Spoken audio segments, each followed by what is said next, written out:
The following story is widely considered to be the most heinous shark attack ever documented in human history. This is the shocking story of Shirley Durdin and her fatal encounter with a great white shark. This is Ultimate Misfortune. Wiseman's Beach, which is located close to Port Lincoln in Peak Bay, South Australia, was the location of this terrible attack, which took place just off the coast. A quiet terrain that includes bushlands, awe-inspiring coastal cliffs, and pockets of secluded white sand beaches. The port is renowned as one of Australia's key tourist hot places for adventure seekers and vacationers alike. It is not surprising that the port is considered to be one of the most popular tourist destinations in Australia. There is also Wiseman's Beach, which is a more private place, comparable to a vast lagoon and a perfect fishing location for those who prefer quieter, more remote parts of the spectacular bay's deep blue seas. The environment of the coastal region is teeming with a wide range of unusual species, which includes marsupials like gray kangaroos, reptiles like tiger snakes and blue-tongued lizards on land, and exquisite parrots and seagulls that occupy its sky. This is an additional marvel that adds to the region's already impressive natural beauty. Additionally, the coast is home to a wide range of aquatic animals, including some of the most dangerous animals known to humanity, such as the visually captivating yet notoriously lethal box jellyfish, and of course, the breathtaking but globally feared great white shark. These types of animals include sea lions and fur seals, which are examples of beautiful marine mammals. It is important to note that this particular location is not typical of the habitat of a great white shark. In addition to being well known for the once-in-a-lifetime opportunity to provide to thrill seekers to cage dive with great white sharks, it has been established that these waters are home to one of the largest concentrations of these majestic and ancient apex predators available anywhere in the globe at the present moment. In spite of the fact that sharks could potentially pose threats and dangers to humans in the event of a near encounter, the fact of the matter is that shark attacks at Peak Bay were extremely uncommon and continue to be so even now. In contrast to what the majority of people would believe, given the enormous number of great white sharks that were found in its waters, there are approximately 70 recorded shark attacks on humans over the course of a single year across the entire world, and only a small percentage of these attacks end in fatalities. In light of the fact that there are 480 species of sharks that are known to exist, the majority of which are in good health, this is actually a rather low number of incidences.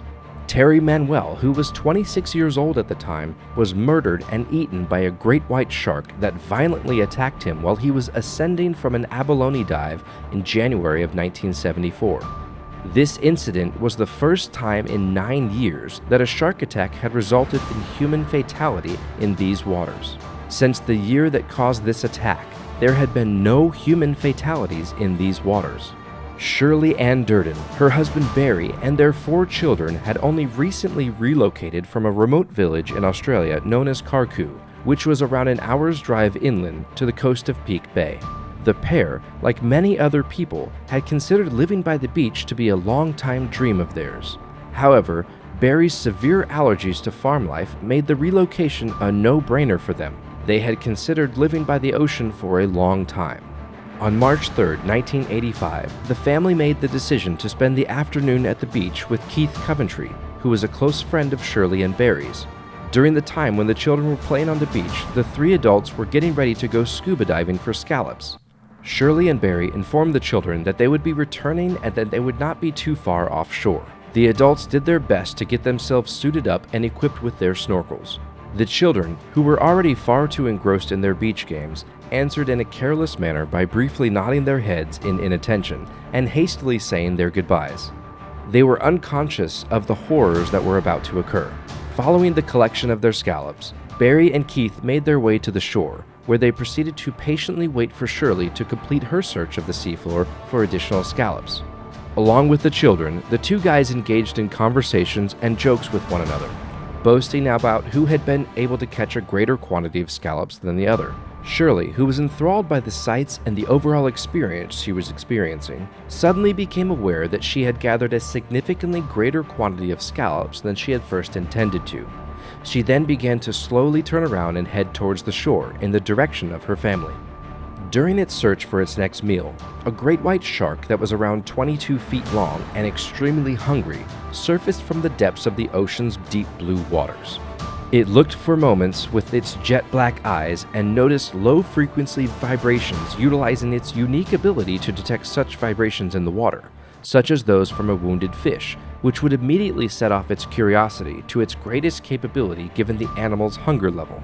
It is essential to know that there are two types of shark attacks, those that are provoked and those that are unprovoked. The term provoked attacks refers to the situations in which humans provoke sharks, which then results in the sharks attacking humans. Unprovoked attacks, on the other hand, are carried out by the shark either out of curiosity or, in less common instances, with the aim of consuming its prey. As it continued to swim in Shirley's direction, the great white shark began to search the water in an attempt to find any signs of activity. As it approached, Shirley's torso was eventually able to make its appearance close to the surface of the waters that were 7 feet deep. While Shirley was swimming slowly towards Barry and Keith, the shark quickly set its sights on her. She was completely oblivious to the imminent threat that was approaching. The shark took aim and breached, throwing Shirley several feet into the air with her torso in its teeth. This was a spectacle that could have been taken straight out of a horror movie. When the beast landed on the water with a loud splash, it tightened its grip on Shirley's body by squeezing its jaws together even more tightly.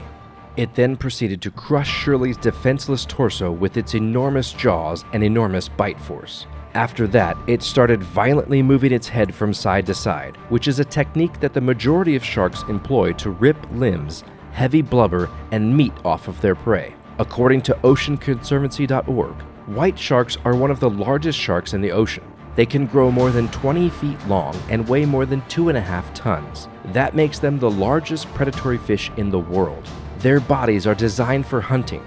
White sharks have an excellent sense of smell and sharp, serrated teeth that are perfect for capturing and tearing apart prey. Unlike most shark species that are cold-blooded, white sharks are warm-blooded, meaning that they can raise their internal temperature above the temperature of the water.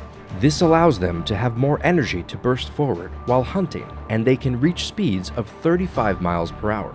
There was a blood crimson color in the ocean water. As the beast resumed its onslaught on poor Shirley, the men and children, who were at this time frozen with horror, stared helplessly as the beast continued its rampage. Within a moment, Barry emerged from his frozen trance-like state and made an attempt to dive into the sea in pursuit of her. However, Keith and the children immediately prevented him from doing so. "She's gone! She's gone!" the desperate husband shouted out in a fit of hysterical laughter. Shirley's torso was floating face down, and the men and children stood there in complete silence as they watched it. The shark had bitten her from the waist down, causing her to be completely shattered. At the same time that her family and Keith continued to stare in horror, the great white shark made its way back, and right in front of their very eyes, ripped Shirley's head off of her body. It then immediately turned its head towards the horizon and swam away into the depths of the ocean. This is not the conclusion of the story. According to the reports, rescue workers had made an effort to retrieve what was left of Shirley from the water, but they were never successful in locating her remains. In spite of the fact that there were days of intensive search attempts to assist in rescuing at least a portion of Shirley Ann for her family, there was absolutely no indication of her torso, and the search was eventually terminated before it could be completed. After some time had passed, it was thought that the great white shark had come for Shirley's body for a third and last time in order to finish off what was left of her. This left Barry and the children with nothing except memories, both positive and negative, of the woman whom they all loved the most. We hope you enjoyed the video.